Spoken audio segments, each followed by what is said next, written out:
जय श्री राम दोस्तों। बहुत ही बवाल और धमाल मचाने वाला अरविंद अकेला कल्लू जी का मूवी आ रहा है, उसी के बारे में बताने वाले हैं। ऑफिशियल मूवी ट्रेलर आने वाला है, तो बवाल धमाल मूवी ट्रेलर होने वाला है। तो चलिए बात करते हैं, जो कि मूवी ट्रेलर के नाम है कलयुगी ब्रह्मचारी 2।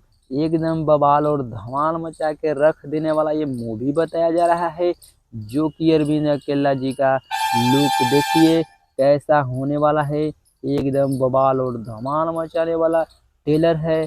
जैसे देख सकते हो, दो दो आदमी के एक बार में पटक पटक कर कैसे मारते हैं।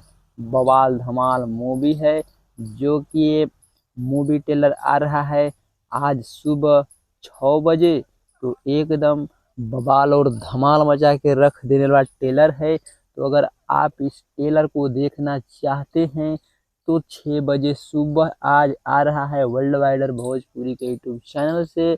और बवाल धमाल मूवी ट्रेलर है कलयुगी ब्रह्मचारी 2।